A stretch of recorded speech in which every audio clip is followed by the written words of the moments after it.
Welcome to module number 10. We're going to move, we just finished module number 9, going over all of the careers in biology. And now we're going to focus on finding careers and, more importantly, how do you apply for them? So what's required, what are some of the materials that you're going to need to create in order to be competitive for these jobs. So the focus will be on CVs, resumes, and cover letters. So many of you maybe already have a resume. You've already applied to a job regardless of what field it was in. And so I want to talk to you about some of the differences between these type of application materials and give you some tips and tricks. And then I'll talk to you about what your homework is. For your homework, I want you to actually create a resume and a cover letter. So if you already do have a resume, use this opportunity to update it, which is necessary a lot. But if you don't, this is a great opportunity to make one because it's really important to have one even when you're applying for part-time jobs, undergraduate research experiences, leadership opportunities. You're just going to need one for the rest of your life, really. So hopefully this will be your first chance to really create one, and it'll give you a solid foundation. Okay, so the first thing I want to mention when thinking about going on the job market is basically what's called your digital footprint. So you want to be aware of this and basically clean it up. You don't have to get rid of social media. So many people, when they go on the job market, will try and delete all their accounts and everything like that. And that's really not necessary. But do be aware that these are public and that basically through a Google search of your name, most people can traditionally find your social media accounts. Now, they may not be able to access everything within them, but they can see things like your profile pictures and whatever. So just be aware of that. So when you are going on the job market, just have a normal picture up there. Don't have anything up there that might look bad or embarrassing, because employers are using these. And in fact, when we do hires for faculty, we actually will do these searches to see what we can find about this person, just to get to know the person. Who are they, and are they a reliable person that we want to hire? And many employers are doing the same thing. So basically, go under the assumption that there's no such thing as privacy settings. Even if Facebook does have privacy settings, that some companies can actually get access. It really depends. So just be aware of that. Okay, but don't worry about it as long as there's nothing on there that you should be worried about. Okay, the other thing I want to go over is when you look for a job, every job has a job description, of course. And these job descriptions can vary a lot. They can be different styles. They can be very short. They can be quite long. And in fact, part of your homework is to actually find a job description. And I'll talk to you about how to do that in a little bit. But I want to take you through one. And this is a very common job description for something that you might be looking for right out of undergraduate. Let's say you don't want to go to professional school, or you're not sure about what you want to do. And this is a research associate position at a company called NetBio. And what they do is they do DNA analysis solutions. So they do DNA and RNA and basically genetic analysis for both human identification and pathogen identification. So these companies can use kind of gene sequencing to do paternity testing. They can test for infections and viruses and things like that. And so what you see in a typical job description is typically the first paragraph or so is about the company itself. And you don't want to ignore it. You really want to read this about what the company is, because you're going to use that information when you apply to target that company. So the thing about resumes and cover letters is you don't have to write brand new ones, but you need to edit them every time you apply for a different job, because you want to target that application to that company specifically. And you want to use their words, all right, that they're using in their description. So they're just not writing this just for fun. They're doing this because they want you to be well informed. So for example, this is a company located in Waltham, Massachusetts. So if you don't like to live in the north, maybe, then you might not want to apply in this company because you don't want to move to the north. So be aware of where the company is located, what they do. This will also help you when we talk about about interviewing in the next module. But usually somewhere in the description, they're going to talk about what they're hiring. So, and this is probably the most important sentence. We are currently seeking an experienced, so they need some experience, highly motivated. They want someone who's obviously motivated, and they're going to hire a molecular biologist. That's going to be the title of the person being hired, joining their development team. So that means that this person is going to be helping to develop some of the tests. So a couple things I want to reiterate to you, and this gets back to a lot of the things we've talked about on BioSkills. How do you show that you're experienced, and how do you become experienced, right? So getting undergraduate research experiences, taking laboratories in your classes, those are things that you're going to have to do in order to claim that you're experienced. Highly motivated. How do you show that you're highly motivated? Even if you have a straight 4.0, that doesn't tell me that you're motivated. That might tell me that you're good in classes. How do you convince someone that you're highly motivated on paper through a resume? And we'll talk about that as well. And then molecular biologist is just the title that they're going to use. All right, then throughout the job description, you'll find that they usually break them up into categories. They'll tell you what the responsibilities are, or kind of the job objectives are for the person they're going to hire. So they want someone who's going to be able to perform DNA quantitation analysis, look at DNA RNA isolation, run agarose gels. All of these things they're telling you because you need to use these words and show them on your cover letter and your resume that you have these experiences. All right, so this is what you're going to end up doing, but they're putting this here for your knowledge so that you can write a targeted application to them, convincing them that you can do this. And then other options as well. And then a very important part of job descriptions is the qualifications, and this kind of tells you the rules of who they're looking for. So for example, their minimum qualifications. So you have to have at least a bachelor's of science with 3+ years of academic experience. All right. So this doesn't mean 3 years after your bachelor's. It can be basically while you were getting your bachelor's, you did some research experience. Or they'll take a master's with 2+ years of academic experience. Okay, so they'll take either or. And so when you see this, don't think that you have to have a master's. If you have a bachelor's and you have some experience and you think you're qualified, go ahead and apply, because that's their minimum qualification. Now, be aware that you're going to be competing with people who have a master's and who probably have more experience than you might, but maybe not. So you never know until you apply. They need someone who has extensive experience in molecular biology techniques. So you want to make sure that if you do submit a resume, that you put on your resume somewhere that you have these techniques or these skills. All right.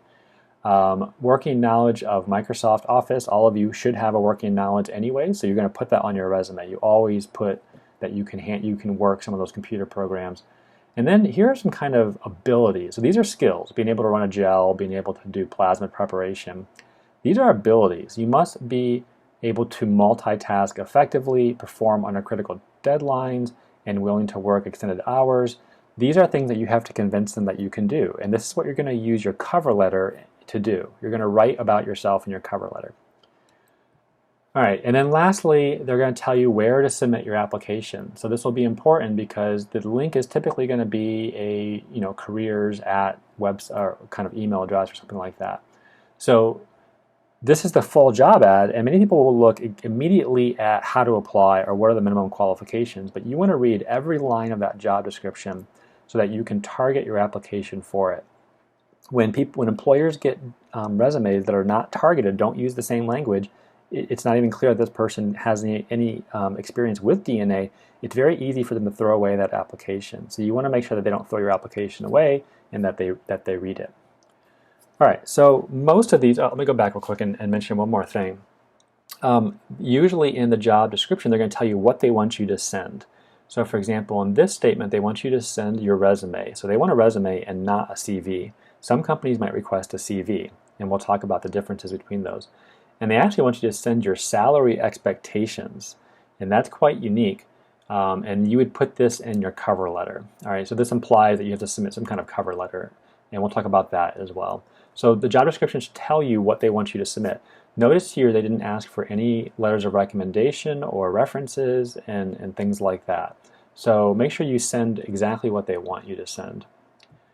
All right, a resume. So resumes are short. They're very concise, and they're targeted for each specific job and career.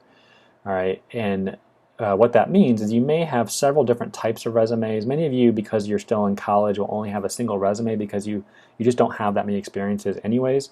But as you get more and more experiences accumulated, you might have different resumes. Resumes for retail jobs, resumes for science jobs, those type of things, depending on your background. But the key for a resume is it needs to be short. And in fact, you maybe have heard the saying that most employers only spend about 30 seconds on any given resume. And that's probably about accurate. So it needs to be relatively short, so 1 to 2 pages max, front and back of a single page. Anything longer is probably not going to be read. It's going to be specific for each job. So for our purposes, for BioSkills, you're just going to write a generic resume. And for most of the things you need in college, a generic resume is going to be fine. When you graduate, you may need to modify resumes depending on the job you're applying for. And the key here is because an employer is only going to spend 30 seconds on that resume, you want to make sure that that resume is very clear and very visually appealing so my eyes can easily flow from one section to the next. It's got to be concise. You can't have paragraphs of text on your resume. You want to use bullet points and keywords. And the important part about this is the keywords are going to be words that was used in the job description. So if you were going to apply for this net bio job, in your resume I want to see things like DNA gel electrophoresis and DNA quantification and DNA analysis and those type of things, because that's what they're going to look for as well. So you have to be a little bit creative with resumes, and the most important thing is have someone proofread it and help you with it. All right, when you spend time making a resume, you can make them relatively quickly, and there's lots of good templates on Word nowadays, but make sure your friends proofread it. Make sure someone who maybe doesn't even know anything about science proofread it, because they'll be able to pick up on things that are not clear and help you with that. And you also want to catch as many typos as possible. A very poorly written resume does not look good, and most employers will again throw that away. So here's an example of a resume, and this is for, I think, a lawyer. Yeah, but it doesn't matter what the field of focus is. This is a very good example of a resume and just shows you what to include. So things that you need to include on resumes. And I kind of put these in order of what I think are the most important. Is at the very top of a resume, first thing, most important thing is putting your contact information, of course. So make sure you put an email address. And I would recommend when you graduate, get a separate Gmail account that you're going to use for jobs and just make it your name at gmail.com. The reason is your UWF email is going to expire after about 6 months, and it's not going to be reliable to use for job searching. So get a professional email. Don't use some kind of nickname or weird kind of email address. Make sure it's really easy for someone to write out, and usually your first and last name are the most obvious. You may see on resumes when you start looking around something called an objective statement, and there's not one listed here, but you may see one. And what that means is usually it just says objective, and the objective statement is what you're interested in doing. So for example, if you're going to apply for the net bio job, your objective statement might be that you're interested in getting into forensics analysis, and that this company will help you get there by being able to work on development of DNA analysis solutions or something to that effect. It just tells the employer what you're interested in. The reason why it's not shown here and there's a question mark is because it doesn't really matter if you have it or not. It can help, and it can kind of make your resume fill out better if you need some extra words or extra space in there. But in reality, for the company like NetBio, they know they're hiring someone who's interested in DNA analysis, or they hope so, and usually your cover letter will say that, and therefore the objective statement isn't really as necessary. But it doesn't hurt to include. So it's kind of this, include it if you want and don't include it, and if you don't include it, it's not a big deal. Okay, so resumes are really targeted towards the job, and people who are hiring people with resumes, I just want to know, what is your experience? Okay, so in this example, you can include education first, and that's okay. I kind of flip education, let me put education there too. Education experience can flip-flop. Either one can come first because they're both the most important. But in reality, I want to know your experience. And so your experience should be right up top on your resume, because you're typically hiring someone that you need to be convinced can do the work that you're hiring. And so therefore, I need to know, what is your experience in this field? All right, and so experience is where you're going to list any prior employment. You can see in this person, they actually wrote out a kind of a paragraph of what they did for their experiences. This is kind of long and tedious to read. So what I recommend doing is just doing bullet points about what were your responsibilities during that job. And again, you want to use words like you were able to multitask if you were a manager or something like that. Okay, some other sections that you may or may not find on resumes, but I would include if you do have these, something called honors and activities. And these are things like any awards you've won. If you were on the dean's list or you had a specific honor, I would make a section for that and write that down. Activities, I would put If you were in student organizations, you can either include that under experiences, or I would make a separate section for activities and talk about all your volunteer experience or other things that you've done. And then skills and abilities. Now I have another slide after this on what those mean, but you can create a whole nother section called skills and abilities, or you can see here it's called skills and certifications. So in your experience tab, or your section, you talk about your prior employment, and that implies that you have certain skills that you've gained from that. But under here, you can really itemize the skills that you have. And so for the net bio job, for example, you might want to just put in bullet points, you can run DNA gels, and you can do DNA quantification, and you can do all these things. And that way, it's very easy to find where that is because it's under skills. And an employer will immediately look for skills and just see if you have those skills that they're looking for. Okay, so I want to go over what the difference between skills and abilities are. And you can create this as a single section if you want, but I want you to be aware of when someone's talking about a skill and when someone's talking about an ability. So skills are measurable things. These are things that you can actually do with your hands. They have outcomes that you can measure. So results from an actual performance. Things like run a Western blot, which is a way of detecting proteins, or run a DNA gel. Those are skills. They're measurable.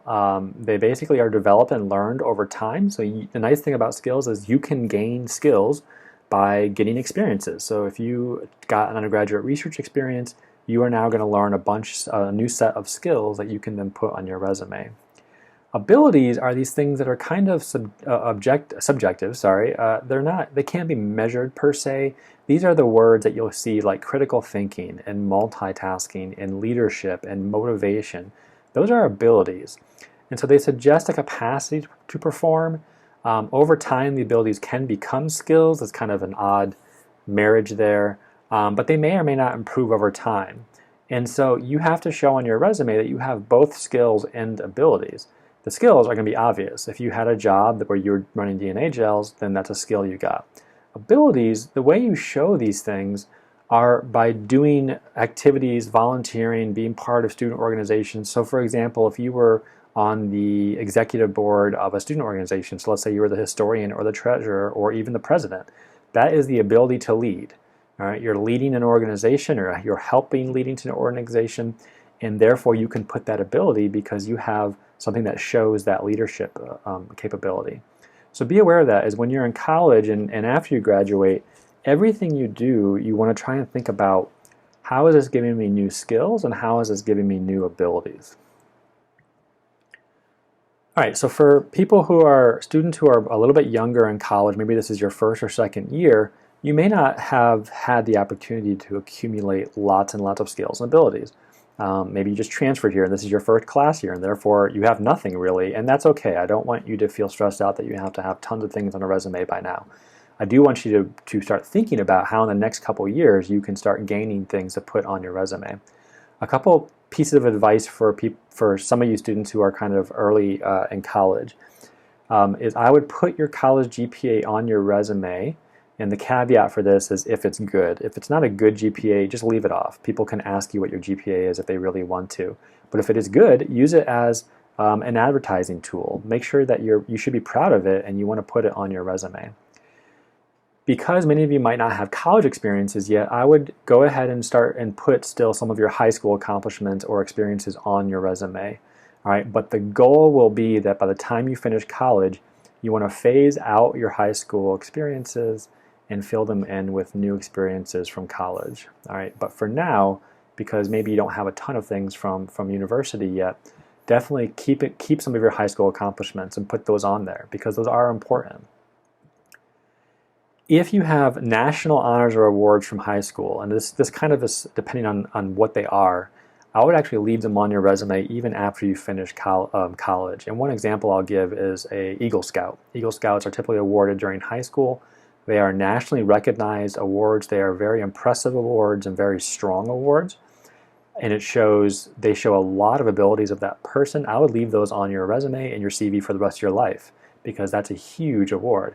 If you got just an honor from your high school and maybe no one understands what it was, I might phase that out. But if you have a national award or maybe you went to a state competition or something like that, you might want to include those on your resume even after you've graduated college.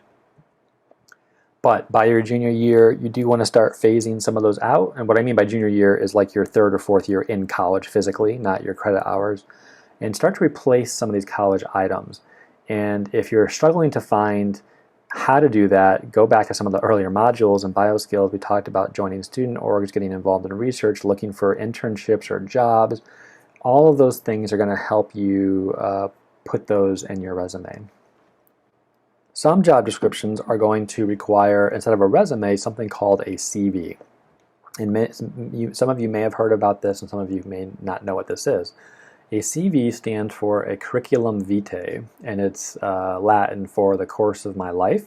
And it's basically a document that documents your professional life. And so a CV is constantly updated. Everyone who has CVs is kind of like a running diary or log of everything that person has done. And they're usually required when resumes won't work anymore. There's types of jobs, and you might see them as you get into future careers, that don't want resumes. They want CVs because they want to see your professional history. And so let me give you a couple comparisons between a CV and a resume. And for now, as an undergraduate, I really want you to focus only on a resume. But be aware that once you graduate college, certain careers might start requiring CVs. But it's very easy to convert a resume to a CV. And in fact, what you'll see is that for many undergraduates, and I'm going to have you for homework analyze a CV and a resume from some of our students. For many undergraduates, there really is no difference. They're quite similar because of just the lack of experience. Some major differences between CVs is length. All right, so what is included and what each one is used for, so the purpose of each document. So length, a resume, like I said, maximum 1 or 2 pages. It's got to be quick. I need to be able to read it very fast. A CV is traditionally longer. It's at least 2 pages, and there is no maximum length. CVs can be hundreds of pages long, in fact. Because what they are they are a complete summary of your educational and academic backgrounds. So it's everything you've done as a professional your entire life. So you're not leaving certain things out, or you're not targeting your CV for certain positions or jobs. You're literally writing everything down on paper that you've done. So obviously that's going to make it much, much longer. It gives people your employment history. It includes things like teaching and research experience, publications, presentations, awards, honors, certain affiliations, and other details. And so what you'll realize is, yes, the length is longer. There's a lot more things included, and the reason is, especially in the US, a curriculum vitae is primarily used when you're applying for a type of academic or scientific or research position. Because typically, if you're going to become a scientist and a researcher or a teacher, you're going to have a history that you are building upon, because that's what your goal in life is doing. You're building a research program, and you're teaching, and you're developing a professional profile, and your curriculum vitae is a document of your professional profile. So for many of you biology majors, because you are going to end up going into research positions, you are sooner or later going to have to make a curriculum vitae. For now, don't worry about it, but when you do get to that point, there's lots of help for CV reviews. Many of the student organizations throughout the year actually do CV seminars where they talk to you and have you bring a CV in and help you make one. So there's lots of help on campus, because these are very common documents that every biology major typically has to make at some point in their life. For now, like I said, we're going to focus on resumes, because at your stage of being an undergraduate, you're probably not going to need a CV at this point. Some things on CVs, and I'm not going to go through this list ad nauseum, but you can see there's a lot more things included on CVs than there are on resumes, because in reality, when you get into research fields and you become a professional in terms of education or academics, you have a lot more things that you're doing. So things like professional positions, research experiences, you get different educational degrees. So you'll get a master's or a PhD. You'll publish, you present research at meetings. All of those things are included on CVs that you wouldn't normally find on a resume.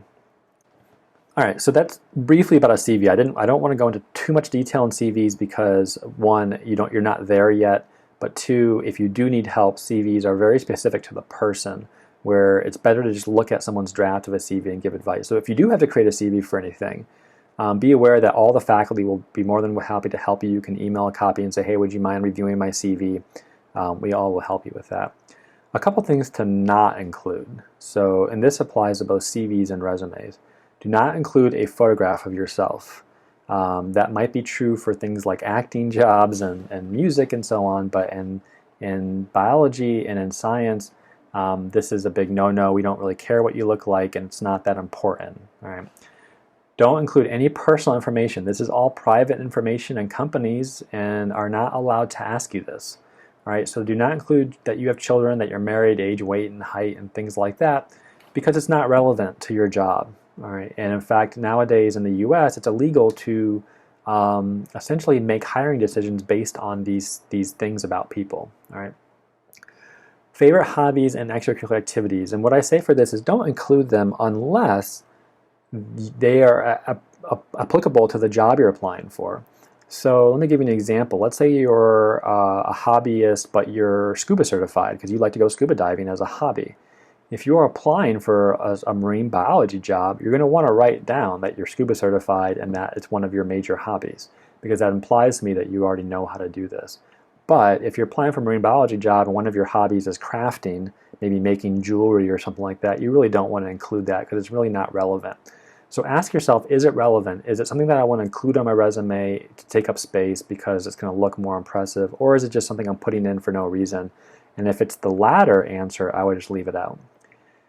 And then references. References are always a tricky subject with resumes, and you'll find advice on both parts about this. If the job description asks for references, so it may say include a resume with references, then you need to put the references on your resume. What the references are typically three. People that we could call to get references about you. And you basically just put their name, their contact information, and typically what their role was, if it was a former boss or a faculty member or something like that. If the job description does not require references, you can still keep them on there, and that's fine, but you can also leave them off and write references available upon request. And what that means is that I have to contact you in order to get your references. And this is kind of a nice strategy because one, it doesn't take up space on your resume, but two, it gives you some feedback. Let's just say, for example, you apply for a job and then a couple weeks later you get a call, hey, please send me your references. That implies that they're actually interested in you, that they've looked at your resume and they want to go to the next step and start calling references, which actually is a really nice thing.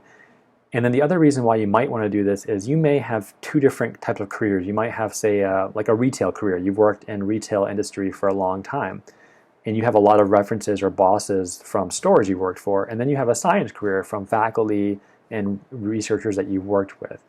The researcher faculty reference might not be appropriate for the retail job that you might want to apply for, and vice versa. So if you do references available upon request, you can choose what references you want to give depending on the job you're applying for. Lastly, on a resume, one of the keys for a resume is it needs to be clear, concise, and again, visually appealing. And so you want to be very careful about font size and kind of how you're making it. So this is not the time to become really creative and put some crazy font that's really hard to read, because it needs to be easy to read. All right, so be aware that something like this you don't want to include. It needs to be just kind of Arial, Times New Roman font, that type of thing.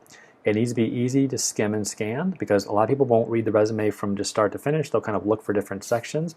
So you want to use things like bold print, underline to create sections that can draw the eye. And then you really don't want to go crazy with things like borders and colors and etc., because nowadays resumes are typically submitted online and they're digital, which means that someone's going to print them out and they may not have a color printer, and everything just needs to be black and white. When you submit a resume, you're going to submit a cover letter with it, and we recommend submitting a cover letter regardless of if they ask for it or not. Because cover letters are very short, and if someone doesn't want to read it, they can ignore it. But it looks very professional when you do have a cover letter. And part of your homework will be to look at an example of a cover letter so you can kind of see what they are. And they're really easy. So I'm going to give you my kind of 3-paragraph cover letter tips. Sorry, but I want to tell you the purpose of a cover letter. A cover letter is essentially a very short marketing tool. It's a written summary of your resume. So some people might only read cover letters and get an impression for who this person is before they even move to the resume, and some people might ignore them and read the resume instead. So what you're going to do is, in a cover letter, you're going to describe why your education, your experience, your skills and abilities, and your background uniquely qualify you for the position. So this is going to be a time that you're going to have to brag about yourself to the employer. So here's a 3-paragraph way of writing a cover letter, and it's very quick. In the first paragraph, you want to basically introduce yourself. So, good morning, I'm applying for the molecular biology position at NetBio. And you want to identify the position for which you're applying. And this is actually quite important because, for example, the link to that job ad at NetBio was careers at NetBio. And they may have 10 jobs open. So when you submit an application, you need to specify what job you're applying for because your application might get mixed up with a different job, and then it might get thrown away because, oh, this isn't the other job we're hiring for, or something like that. Lastly, you want to state how you learned of the position and why you're interested in the position. So the reason why you want to state how you learned of it is companies spend a lot of money on advertising their jobs, and it gives them some feedback about what worked and what didn't work. The other reason you want to state this is it's possible that you learned the position from someone who knows someone. So you can use your network. I heard about this position from my faculty mentor, Dr. So-and-so, and Dr. So-and-so has a network contact within that company, and that's just a way of dropping kind of your network in your cover letter, and it's really strategic and it can really be effective. And then lastly, you can finish the paragraph with I'm highly motivated and dedicated to doing DNA analysis, and why are you interested in the organization? This is when you go back to that description of the organization and you start talking about why you're interested in that organization specifically, right? That you're very interested in forensic medicine and pathogen identification, which is what NetBio does. So the first paragraph should be relatively short, maybe 2 or 3 sentences. The second paragraph is going to be a little bit longer because you're going to basically pick the top 3 things that are good about your resume, and you're going to describe them in the second paragraph. And you might think it's redundant that, oh, well, it's already in my resume, why do I have to say it again? But it is important to describe it because someone might not actually read your resume. So you want to summarize why you're a strong candidate. You want to target the job description again. So think about each job and say what skill from your resume is really good for that position that you're applying for. So be aware that you may write one or more different cover letters for different jobs you're applying for. And then you're going to highlight 1 or 2 of your accomplishments or abilities that demonstrate why you're the best candidate for that job. All right. So you're not just going to say, I'm awesome, right? You want to say, I'm really qualified, and I think I'd be a great fit for your company because I have great leadership ability through this experience that I did or whatever, you know. So you really want to be detailed and make sure you specify, you know, why you're the best candidate for that job. And so the second paragraph is the meat of the cover letter, and then the third paragraph is very short. It's basically a summary of thanks for reading my resume, and let me know if you need any additional information.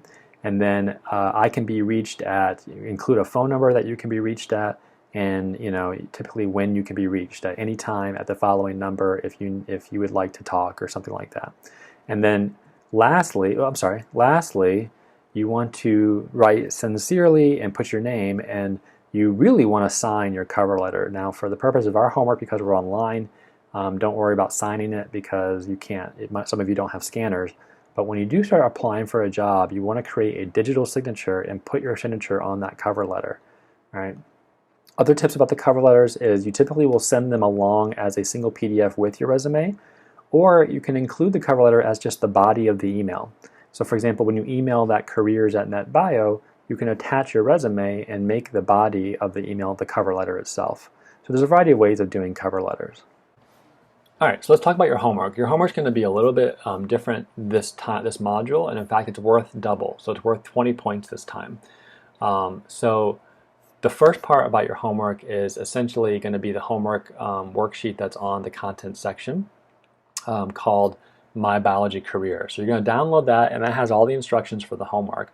And the first part is I'm going to have you compare a CV, a resume, and a cover letter, look at some examples of these, and then kind of answer the questions and just look at, give you an idea of what they are.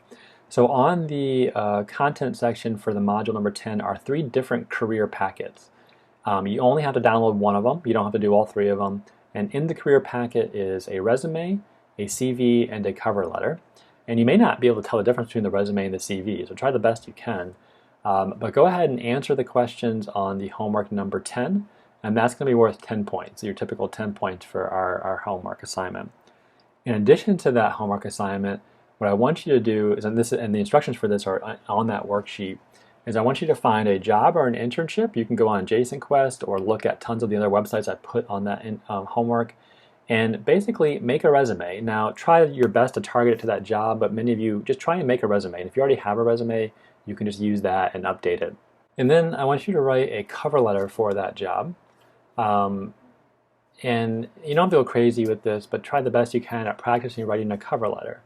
And so what you're going to do is, in addition to your module number 10 homework worksheet, My Biology Careers, you're going to also submit a resume and a cover letter, and you can do this as a Word document or a PDF, and you're going to submit that as well to the Dropbox link for module number 10. All right, so you're going to turn in 3 different documents to for this Sunday.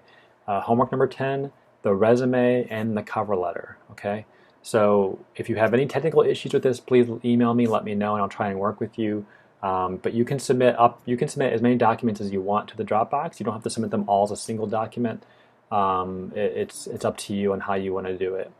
All right, so when you're done with this video lecture, go ahead and take the module number 10 quiz and get started on making a resume and a cover letter. As always, if you have any questions, go ahead and email me. Otherwise, I will see you in the next module.